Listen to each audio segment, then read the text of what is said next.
मेरे ठीक पीछे जो आप प्रतिमा देख रहे हैं वो है महाराणा प्रताप की प्रतिमा, जो एक विशाल प्रतिमा स्थापित की गई है महाराणा प्रताप की। यहाँ कोई मानसिंह की प्रतिमा इसलिए नहीं लगाई गई है क्योंकि मानसिंह से तो महाराणा प्रताप ने युद्ध किया था, तो मानसिंह की प्रतिमा क्यों नहीं लगाई गई। कई लोग सवाल पूछते हैं कि सामने मानसिंह की प्रतिमा होनी चाहिए, लेकिन ये सवाल तो अनुत्तरित ही रह जाता है, सवाल ही रह जाता है। क्योंकि महाराणा प्रताप का जो जीवन था वह लोग उनको अनुकरणीय जीवन मानते हैं, और इसीलिए इनकी एक विशालकाय प्रतिमा जो स्थापित की गई है, जो मेरे ठीक पीछे आप देख सकते हैं, भाले से पूरी तरह से लैस है, और इनके पास ढाल तलवार भी है। उनका घोड़ा जो चेतक घोड़ा है वो अभी उनके साथ मौजूद है, एक पैर उठाए हुए। अब आते हैं क्यों इनकी चर्चा ज्यादा जोरदार सोशल मीडिया पर हो रही है। जोरदार सोशल मीडिया पर चर्चा इसलिए हो रही है कि नूह में एक ऐसा दंगा फैला है जिसमें 2 होमगार्ड के जवानों समेत 5 लोगों की मौत हो गई है। दर्दनाक मौत है। होमगार्ड के जवानों की पोस्टमार्टम रिपोर्ट जब मीडिया वालों ने मांगी तो उनको मिल नहीं सकी, क्योंकि आरोप है कि पीट करके उनकी हत्या करके, और बड़ी बीभत्स हत्या थी। मुख्यमंत्री मनोहर लाल खट्टर ने जो जवाब दिया है, उस जवाब को सुनने के बाद भी अगर आप समझेंगे तो आप समझेंगे कि उन 2 होमगार्ड के जवानों के लिए कोई भी उन्होंने ऐलान नहीं किया। अरे 1-1 करोड़ रुपए का ऐलान तो कर देते महाराज। बहुत ही ढुलमुल रवैये के साथ मुख्यमंत्री मनोहर लाल खट्टर जी ने अपना भाषण दिया। अपना भाषण ही कहेंगे वो, क्योंकि उनका जो बयान था उसमें कहीं से भी सख्ती नजर आती हुई नहीं दिखाई दी। जो लोग अभी मीर भोज की मूर्ति को लेकर के विवाद कर रहे हैं, तो भैया मीर भोज ऐसे थे जिन्होंने सनातन धर्म की रक्षा के लिए अपने प्राणों की आहुति दे दी थी, धर्म की रक्षा के लिए लड़े थे।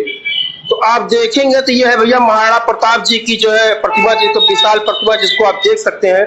तो क्या फिर जो मीर भोज के अनुयायी अपने आप को गुर्जर सम्राट मीर भोज कहते हैं, वो न्यू में क्यों नहीं जाते हैं? वो क्यों नहीं मीर भोज बनने का प्रयास करते हैं? मीर भोज बन के तो दिखाओ भाई। महाराणा प्रताप की प्रतिमा तो लगी, लेकिन मानसिंह की प्रतिमा क्यों नहीं लगी है? महाराणा प्रताप को तो छाती ठोक के हर आदमी कहता है कि हाँ हमारे पूर्वज हैं, तो भैया मानसिंह किसके पूर्वज थे? जाहिर सी बात यह है कि जो नूह में घटना हुई थी, जो गुर्जर सम्राट मीर भोज के थे, भैया आप जाकर के सांत्वना देते, आप बचा लेते, उसी तरह से आप मीर भोज बन जाते। और भैया राजपूत समाज के लोगों का भी सोशल मीडिया पर इन दिनों चल रहा है कि आप जाकर के बचा लेते और आप मीर भोज के असली वंशज साबित हो जाते। मीर भोज के तथाकथित अपने आप को वंशज करने वाले का भी कोई बयान नूह की घटना पर नहीं आया है। हरियाणा की घटना है, अभी तक तो खूब कूद के राजपूत वर्सेज गुर्जर हो रहा था। आप देखिए महाराणा प्रताप जी की प्रतिमा को, फिर मैं कहूंगा विशाल प्रतिमा को गौर से देखिए, क्योंकि इस विशाल प्रतिमा से आपको यह समझ में आना चाहिए कि महाराणा प्रताप की पूजा होती है, और महाराणा प्रताप के साथ लड़ने वाले वीर थे, ब्राह्मण थे। और मानसिंह की सेना में कौन थे? मानसिंह की सेना में राजपूत। तो वीर अगर महाराणा प्रताप को अपना कह देते हैं तो क्या मिला?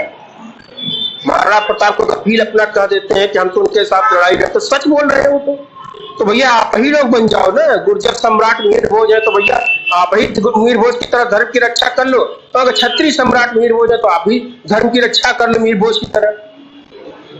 सोशल मीडिया पर बहुत चीजें चल रही हैं, हमें भी इसका ध्यान है कि भाई जिस तरह का है तो ठीक है, हमने भी इस पर वीडियो बनाया है। तो क्या आप सोशल मीडिया पर जो रूमर चल रहे हैं कि गुर्जर सम्राट मीर भोज की तरह धर्म की रक्षा करना चाहते हैं तो क्यों नहीं कर रहे हैं, और राजपूत अगर मीर भोज की तरह धर्म की रक्षा करना चाहते हैं तो क्यों नहीं कर रहे हैं? सोशल मीडिया पर बहुत ज्यादा ट्रेंडिंग हो रहा है। यह प्रश्न बिल्कुल विचारणीय प्रश्न है। आप लोग इस पर क्या अपनी राय देते हैं कमेंट करके जरूर बताइएगा।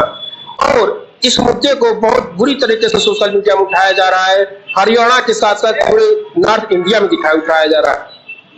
मैं फिर एक बार कहूंगा कि जो सोशल मीडिया पर चर्चा हो रही है कि महाराणा प्रताप की, तो ये भैया पीछे वहां देख लीजिए महाराणा प्रताप की मूर्ति है, बड़ी आतंकवाद प्रतिमा है। मानसिंह की यहाँ कहीं नहीं मूर्ति है, तो मानसिंह किसके पूर्वज थे? विचारणीय प्रश्न है। लोग जो सोशल मीडिया पे इस बात की चर्चा कर रहे हैं कि गुर्जर सम्राट मीर भोज बनना चाहिए था, तो जाकर के मीर भोज की तरह धर्म की रक्षा करते। राजपूत सम्राट अगर आप कहते हैं कि मीर भोज, तो आप भी जो है जाकर के धर्म की रक्षा करते। लेकिन फिर धर्म की रक्षा करने वाला मीर भोज कौन है भाई? मीर भोज कौन है? मीर भोज तो सबके नायक। क्यों सबके नायक है? क्योंकि उन्होंने धर्म की रक्षा की थी। आप अपना नायक बताओ, धर्म की रक्षा करके तो दिखाओ साहब। और राजपूत कहते हैं कि हम हमारे नायक, तो आप धर्म की रक्षा करके तो दिखाओ साहब। और इन दोनों सोशल मीडिया पर एक और बात बहुत तेजी से चल रही है कि जब राम मंदिर आंदोलन हुआ था उसके तुरंत बाद ही समाजवादी पार्टी के साथ समर्थन में कौन खड़ा था? क्या गुर्जर खड़े थे कि राजपूत खड़े थे? इस बात में ही बहुत ज्यादा बहस चल रही है।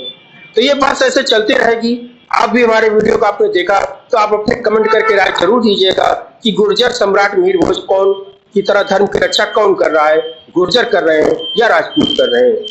उसी तरह से महाराणा प्रताप की तरह धर्म की रक्षा कौन कर रहा है, भील कर रहे हैं या राजपूत कर रहे हैं। तो भैया सबको अपने अपने नायक प्रिय हैं। हालांकि हम कोई राय अपनी स्पष्ट नहीं दे सकते हैं क्योंकि हमारा काम राय देना नहीं, राय देने का काम जनता का है। जो ट्रेंडिंग में चल रही है टॉपिक्स उसको हम बता दे रहे हैं कि ये ट्रेंडिंग में चल रही है। आप क्या राय देते हैं हमें जरूर बताइएगा। नारे तकबीर, अल्लाहू अकबर।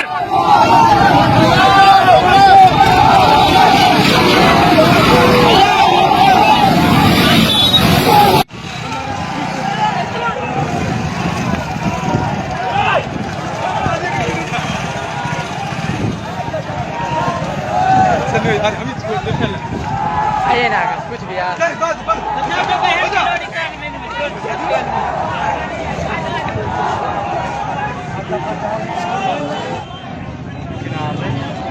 सरेंडर कर दिया अपना पब्लिक सरेंडर कर दे हम मानने वाले ना तू आ जा ही ना जा बता तू आ जा तू ही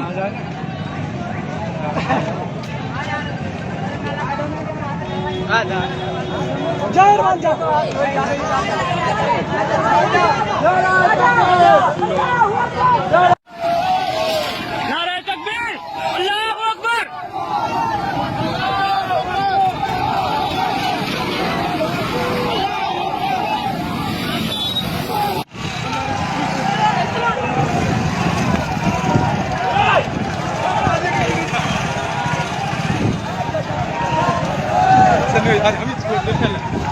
आइए ना कुछ भी यार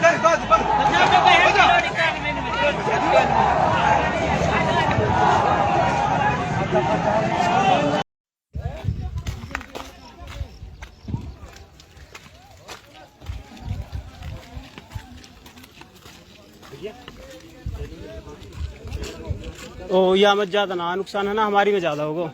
इंजन तो फूकी गया तो सब सही खत्म है भाई तारा का पार्ट बना ले ये भाई है क्या अपने ये देखो भाइयों कितनी गाड़ियां हैं, ये देखो। कौन सी में कौन सी एम्बुलेंस में जला पड़ो यहाँ में आदमी जला रखो है। ये देख सकते हो भैया कितनी गाड़ी फूंक दी। सभी भाई शेयर करे जितने भी हैं। ये देखो इसमें आदमी को भी जला दिया गया जिंदा इस गाड़ी के अंदर। ये देखो सारी गाड़ी फूकी पड़ी है। भाई सभी शेयर करें जितनी ज्यादा से ज्यादा हो सके शेयर करें। हेलो हाँ कौन एक काम करे। पहाड़ से गोली चल रही है, पहाड़ से गोली चला रहे हैं। ये देखो भाइयों कितनी गाड़ियां फूंक रही है, पहाड़ से गोली चल रही है। पहाड़ पे ऊपर से गोलियों की आवाज आ रही होगी। ये देखो कितनी गाड़ी यहाँ पे फूंक चुकी है। ये देखो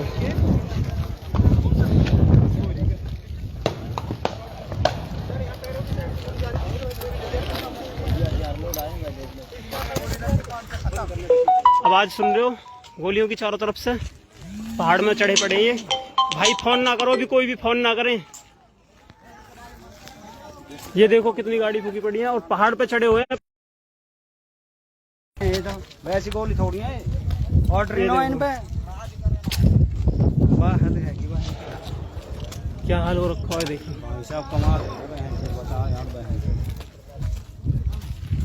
ये देखो सभी भाई शेयर करें जितने भी जुड़ रहे हैं शेयर करो सभी भाई। फोन मत करो यार कोई भी।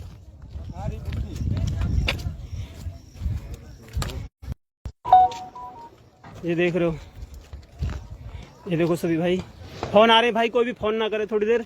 ये अपनी वाली कैंपर है, हमारी वाली। ये हमारी कैंपर को भी हाल देख लो क्या है भाई। हमारी कैंपर भी खत्म कर दी सारी की सारी। कोई 50 गाड़ी करीब यहाँ पर फूंक रखी है मुल्लान ने। ये देख सकते हो, ये देखो। अब ना हो रहा भुज लेगी इतने यार। ये देखो सारी तोड़ रखी है। ये भी हमारी गाड़ी बच रही है, एक यहाँ बच रही है, एक स्कॉर्पियो वहाँ बच रही है। चलो शुक्र है। ये देखो गोली चल रही है चारों तरफ से। अब भी कितनी गाड़ी फूकी पड़ी है देख लो भाइयों। और हम लोग फंसे हुए हैं मेवात में भाइयों, कुछ नहीं पता हम जिंदा घर पहुंचे ना पहुंचे। चारों तरफ से इन पहाड़ों में से, ये पहाड़ दिख रहे हैं, पहाड़ों में से गोली चल रही है। अब ये चारों तरफ से घेर रखे हैं इन पहाड़ों में से। ये देखो आवाज सुन रही होगी गोली की। रखिंडा के जाएंगे, इन्हें दिक्कत ना मानना।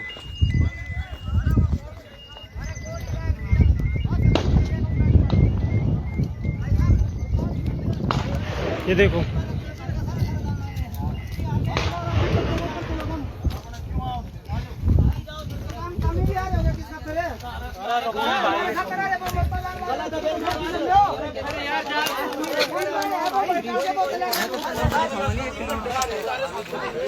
देख लो भाइयों, भगा दिए वहां से, भगा दिए ना भगाए वहाँ। पहाड़न, वो पहाड़न में कहाँ चढ़ रही है ये? पहाड़ में तो गोली चला रहे हैं, पहाड़ में ऊपर दे। एक के लगी गई गोली, 2000 पर एक लग जा रहे। मेरे बच्चे को मौत के घाट उतार देते। मेरी गाड़ी रोकी गई, मेरी गाड़ी रोकी गई। 50-100 कम से कम मुसलमानों ने मेरी गाड़ी पर चुपड़ गए, पथराव करा, ब्लैंक गोलियां चला रहे हैं कट्टों से। हमने देखा जब कश्मीर फाइल मूवी देखी थी ना हमने, तो हमारा खून ना खोल गया था हमारा उस टाइम। लेकिन जब हमारे ऊपर भी थी ना, तो मुझे पता है मैंने नन्हे से 1.5 साल के बच्चे को कैसे बचाया है।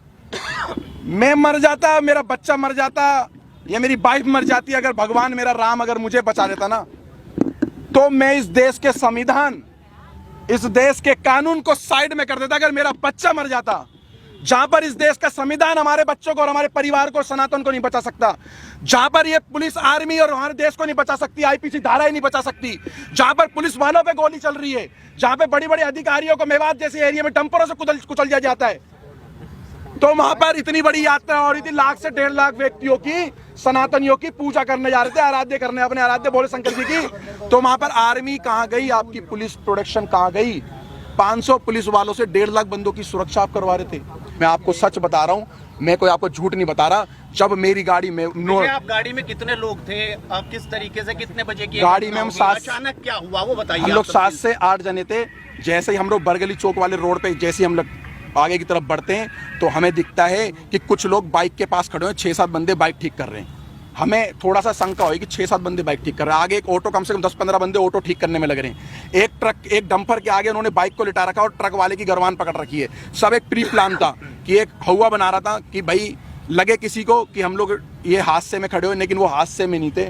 वो पूरा एक फ्रेम बना करके घेरने की इंतजार करते, जितने अंदर जा रहे हैं जाने दो, उसके बाद एक एक की लाश वहां से निकलती।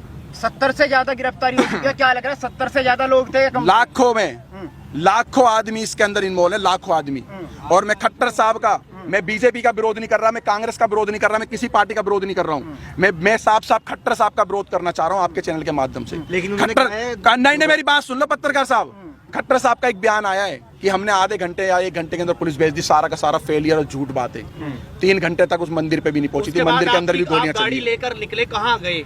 बरगली चौक। अपने आप को, अपने बच्चे को, अपनी पत्नी को, जो लोग थे उनको बस भागते रहे। जहां पर हिम्मत टूटी, वहां पेट्रोल पंप दिखा, पेट्रोल पंप में गाड़ी घुसेड़ दी। मैं उन अंकल जी का एहसान जिंदगी भर नहीं भूलूंगा, मेरे को और मेरे परिवार को, और उन्होंने मेरे पीछे बैठे हुए व्यक्ति को, जो किसी के बच्चे थे, किसी माँ के लाल थे, उनकी माँ की आंखों की टकटकियां लगी हुई थी, मैं बात में मेरे बच्चे गए और वहाँ पर हमला हो रहा है। उन अंकल का धन्यवाद करना चाहूँगा। अंकल ने बोला डरो मत, गाड़ी यहाँ लगाओ, किसी माई के लाल में दम नहीं है जो इस पेट्रोल पंप की सीमा पार कर जाए। पेट्रोल पंप पे आए और रेकी कर रहे थे बाइक और कार से पेट्रोल पंप के सामने कि हाँ यहाँ ये लड़ फंसे हुए हैं ये सारे के सारे, और मैंने भगवा, यही कपड़ा चेंज नहीं हुआ मेरा कल से, यही कपड़ा है मेरे पास, यही। इसको देख के टारगेट कर रहे थे कि अगर वो सारे का 200-250 की संख्या में आ जाते तो हमें पेट्रोल पंप पे ही मार देते, तो पेट्रोल पंप पे भी आग लगा देते। गोली भी चली, मेरी गाड़ी पे गोली नहीं चली, मेरी गाड़ी के सामने से बिल्कुल गोली गई, हवा में गोली फायर करी उन्होंने कट्टों से, और ऐसे वेपन उनके हाथ में थे जो दिल्ली पुलिस, दिल्ली पुलिस के भी हाथ में ऐसे हथियार नहीं थे, आर्मी वालों के पास भी नहीं होंगे। मैं कहा दिल्ली पुलिस, हरियाणा पुलिस के हाथ में ऐसे हथियार नहीं थे, इतने बड़े बड़े आतंकवादी हैं ये सारे के सारे। मैं आपको बता देता हूँ शुरुआत कहाँ से हुई है। हम फरीदाबाद से जब निकले हैं अपने वाहन से, इनकी गाड़ी हमारे से आधा घंटा लगभग पीछे थी, आधे से पौन घंटा, किलोमीटर के हिसाब से नहीं बता सकता, मगर जिस समय हम लोग वहां से जा रहे थे, रास्ते में हमारी गाड़ी के पीछे 2-3 बाइक वाले लगातार चल रहे थे जो फरीदाबाद से नूह और मेवात तक थे। हमें शक तो हो रहा था कि शायद हमारा पीछा करा जा रहा है, हमारी रेकी हो रही है। हमारी किसी भी टीम के पास किसी तरीके का कोई भी ऐसा सामान और ऐसी चीजें नहीं थी। अगर होती तो हमारे पास महिलाओं और बच्चों को हम नहीं लेके जाते। केवल शोभा यात्रा थी जो पिछले कई वर्षों से वहां पर शोभा यात्रा चलाई जा रही है, और शोभा यात्रा में जल चढ़ाया जाता है, पूजा पाठ करी जाती है, और उसके बाद उन मंदिरों से अपने अपने स्थान वापस जाया जाता है। मगर वहां पर जिस तरीके से भीड़ थी, सबके कानों में छोटे वाले वो ईयरबड लगे थे। हमारी बाइकों के साथ भी जब हमारी बाइकें रुकी है, कुछ काफिले में 4-5 गाड़ियां रुकी है, हमारी गाड़ियों के साथ एक बाइक वाला रुक के गया है, जिसने ये बताया है, वहां पर सबने देखा है कि कुछ लोग यहां भी रुक गए हैं, भेजो।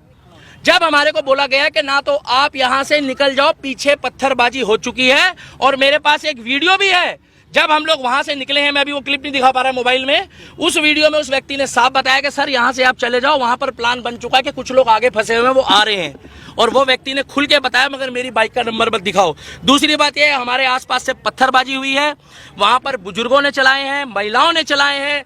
सबसे बड़ी बात यह है कि ये बच्चों को पहले टारगेट करते हैं, छोटे बच्चों को आगे लाते हैं, जिससे उनकी जमानत हो जाए, उनको जज के आगे पेश करके ये दिखाया जाए कि ये एक बच्चा है, ये बालक है, ये भावनाओं में आकर अपनी सुरक्षा में फेंकना शुरू कर चुका है। 4 दिन पहले से वहां पर पोस्ट चल रही थी कि इनको मेवात की धरती में पैर रख के दिखाओ, हम तुम्हारे बाप के नौकर नहीं है। मेवात को ये दिखाना चाहते हैं, कहते हैं हिंदुस्तानियों तुम वापस जाओ, मेवात हमारा है। हिंदुस्तान, मेरे को क्या पता पत्रकार कहाँ से आए, आपको पता कहाँ से आए पत्थर? आप बताइए। मुझे क्या पता कहाँ से आए, कैसे पत्र, इसी पत्रकारिता के चक्कर में जो है ना मजाक बनाए हुए। एक मिनट रुक जाओ भाई साहब, इसी पत्रकारिता के चक्कर में पत्थर उनकी छत पे थे, तो मुझे क्या पता किसका लेंटर तोड़ के लेकर आए वो। चौथी मंजिल से पत्थर कहाँ जाएंगे, कौन एक ईंट उठा के चौथी मंजिल में जा रहा है? बाइक का शोरूम लूटा जा रहा है, हिंदुओं की दुकानों को टारगेट किया जा रहा है, और केवल वहां पर जब दिख रहे हैं मुसलमान, एक जगह कहा जाता है मुस्कुराइए आप लखनऊ में हैं, और एक जगह कहा जाता है बच के रहिए आप मेवात की नगरी में हो।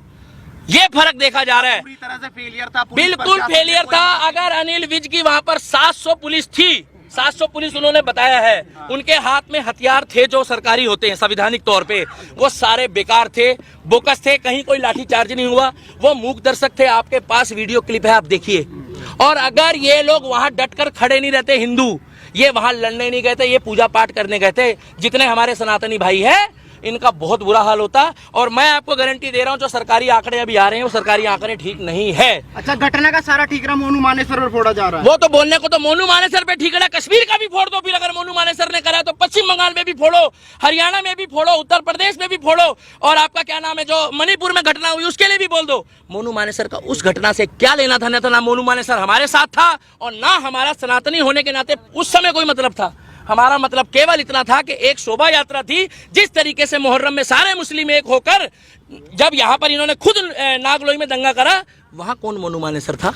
वहां कौन सी आरएसएस की साजिश थी? वहां किसने बोला कि मोनू मानेसर का नाम लिया गया? अरे वो तो आपस में ही भिड़ गए। और भाई साहब, कलाम की सोच वाले हिंदुस्तान में मुस्लिम घट गए हैं, कसाब की सोच वाले बढ़ गए हैं। लिख के ले लो, 2024 में अगर मैं अभी भी कह रहा हूं कि बीजेपी को वोट मत दो, केवल उस व्यक्ति को वोट दो जो हमारे धर्म के लिए, क्या कर रहे हो भाई, जो हमारे धर्म के लिए बात करे, जो हमारे धर्म के लिए बात करे, जो सनातन धर्म के लिए बात करे। आज उत्तर प्रदेश में हिंदू की बेटी हो, मुसलमान की हो, सिख की हो, ईसाई की हो, 3 दिन पहले मुझे खुशी हुई कि अगर वहां पर कांवड़ यात्रा के दौरान भी कांवड़ियों ने कुछ उपद्रव मचाया तो योगी मॉडल ने वहां पर उनके ऊपर भी कार्रवाई करी है। विकास दुबे कौन जाति का था? वो एक धर्म सनातनी था, हम लोगों ने कोई विरोध नहीं करा। मगर दुनिया जानती है, जब अतीक अहमद मारा गया, अतीक अहमद के साथ जो कांड हुआ, हमें नहीं मालूम किसने करा, तब इन्होंने क्या बोला कि वो शहीद हो गया। तब इन्होंने क्या बोला कि भैया वो हमारा बंदा था। इन्होंने तुरंत सपोर्ट करी। और मैं अब भी कहता हूं, अगर जुनैद के जो भी हत्यारे हैं, जुनैद और नासीन के जो भी हत्यारे हैं, उनको फांसी हो, चाहे वो हिंदू हो, मुस्लिम हो, सिख हो, ईसाई हो, क्योंकि ये खुद बोलते हैं अपराधी का कोई धर्म नहीं होता। तो हम भी कह रहे हैं अपराधी का कोई धर्म नहीं होता। अगर वो राजस्थान पुलिस ने मोनू मानेसर को क्लीन चिट दे दी तो मोनू मानेसर की जो क्लीन चिट देने वाली सरकार है वो तो राजस्थान की कांग्रेस की है। हमारी मांग एक ही है, 2024 में मुझे नहीं लगता कि बीजेपी की सरकार वहां पर खट्टर सरकार आएगी अगर वहां पर बुलडोजर नहीं चला योगी बाबा वाला कि इधर गड़बड़ हुई, इधर ना तारीख ना सुनवाई, वही फैसला। हमें चाहिए योगी मॉडल, हमें चाहिए बुलडोजर मॉडल और हमें चाहिए योगी बाबा वाला प्रोटोकॉल। और हरियाणा करवाना चाहते हैं। मेवात कौन बोल रहा खाली करने? उत्तर प्रदेश खाली हो गया पत्रकार महोदय। उत्तर एक मिनट रुकिए, एक मिनट मेरे को बोलने दो। उत्तर प्रदेश खाली हो गया। कौन मुसलमान परेशान है उत्तर प्रदेश में? कितने मुसलमान भागे वहां से? भाई साहब पत्रकार हो, अपने मुंह से जवाब दो, कितने भागे वहां से? एक भी मुस्लिम नहीं भागा है, कमा के खा रहा है। मगर फर्क इतना है कि यहाँ वाले पत्थर चला रहे हैं और वहाँ वाले डर के मारे फूल चला रहे हैं। लोग तो कहते हैं भारत का मुसलमान डरा हुआ है, इतना डरा हुआ है मुसलमान। हाँ, डॉक्टर बन रहे हैं, इंजीनियर बन रहे हैं, आईपीएस बन रहे हैं, पुलिस वाले बन रहे हैं, सीआरपीएफ में जा रहे हैं, आर्मी में जा रहे हैं और इतने डरे हुए हैं कि करते करते में 30% आबादी हो गई। बच्चे पैदा भी डर डर के कर रहे हैं क्या ये लोग? क्या डर के खौफ में बच्चे पैदा होते हैं? पुलिस तो वहां थी। अरे कैसी बातें कर रहे हो? पुलिस तो हमारे सामने थी। ये पूछो कि और बल कब आया है? और बल जब आया है जब वो वहां पर पूरा माहौल खराब हो चुका था, जब वहां पर लोग मारे गए। वहां पर एक मिनट लास्ट बात बोलना चाहूंगा, 2024 में हरियाणा वालों हाथ जोड़कर सुन लो, सभी एडिटर को कह रहा हूं, डॉक्टर, इंजीनियर, प्रोफेसर, आईओ, जज साहब, जो मेवात में हुआ है वो मेवात फाइल बनने की तैयारी कर दी थी इन लोगों ने, उसमें कुछ छोटी मोटी खामियां रह गई। वहां पर आज भी खेतों में हमारे हिंदू भाई पड़े हैं। मैं हाथ जोड़ के कहता हूं उनका रेस्क्यू कर लो। आज की पोजीशन में भी अगर रेस्क्यू नहीं करा तो कल तक वहां से बहुत खबर आएगी। और 24 में जो सरकार चुनोगे, हमें कोई मतलब नहीं बीजेपी को वोट मत दो या मत दो, निर्दलीय को जिता देना। मगर जो हमारे सनातन धर्म और हिंदू धर्म की बात करेगा केवल उनको जिताना।